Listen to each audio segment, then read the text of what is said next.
लड़की हूँ लड़ सकती हूँ, प्रियंका गांधी ने ये जो नारा दिया था, इस नारे को बुलंद करते हुए सीएम योगी के खिलाफ जो है कांग्रेस पार्टी ने चेतना पांडे को मैदान में उतारा। आज चेतना पांडे अपना नामांकन करने आई है, हम इनसे बात करेंगे किस तरीके से ये अपनी लड़ाई को लड़ेंगे। पांडे जी, आपका स्वागत है हमारे चैनल पे। ये बताइए कि खुद को क्या किस लेवल पे देख रहे हैं सीएम योगी के सामने?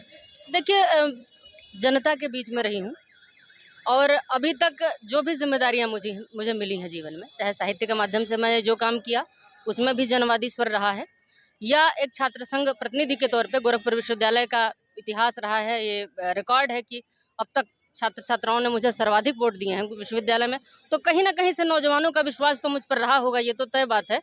और उसके बाद से निरंतर विभिन्न भूमिकाओं में समाज के लिए काम करती रही हूँ, चाहे कलम के माध्यम से, चाहे सड़क पर उतर के विभिन्न मुद्दों को, विभिन्न समस्याओं को लेकर संघर्ष करना हो, तो मुझे मेरे संघर्ष पर विश्वास है और इस शहर के लोगों पर, इस शहर के अपनों पर विश्वास है।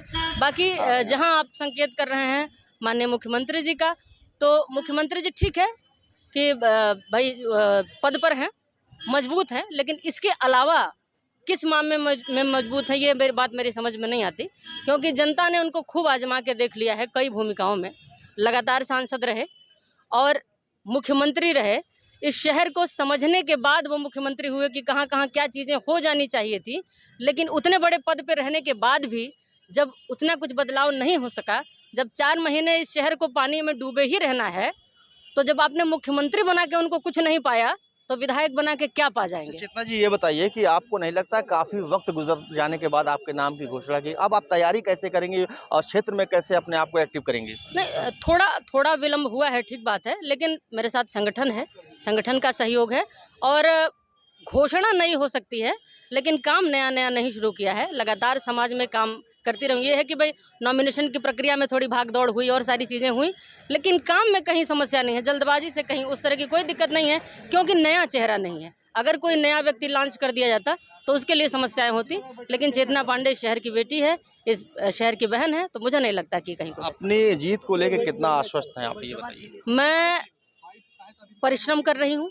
मैंने परिश्रम किया है और मुझे ईश्वर पर बहुत विश्वास है, संघर्ष पर बहुत विश्वास है, मेरे शीर्ष नेतृत्व के निर्णय पर विश्वास है, मेरे भाई बंधु जो मेरे साथ जुड़े हुए हैं, जनता का आशीर्वाद मेरे साथ है। बहुत सारे लोग ऐसे हैं जो प्रत्यक्ष रूप से, अप्रत्यक्ष रूप से निरंतर आशीर्वाद दे रहे हैं, सहयोग कर रहे हैं, और आप सभी मीडिया बंधुओं पर भी मुझे विश्वास है कि आप सब मेरा मान रखेंगे। अच्छा, आखिरी सवाल बताइए, पिछले 3 दशक से उत्तर प्रदेश में जो वनवास चल रहा है, क्या इस बार वो वनवास टूटेगा?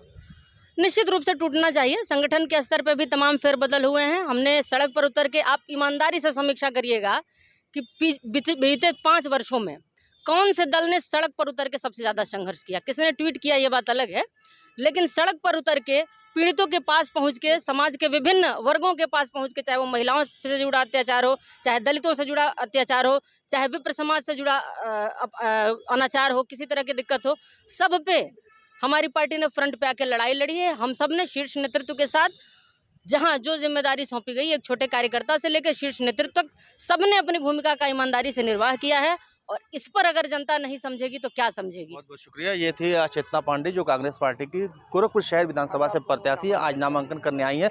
अब देखना ये दिलचस्प होगा कि किस तरीके से ये सीएम योगी को उन्हीं के गढ़ में टक्कर देती हैं। गोरखपुर से जफर खान।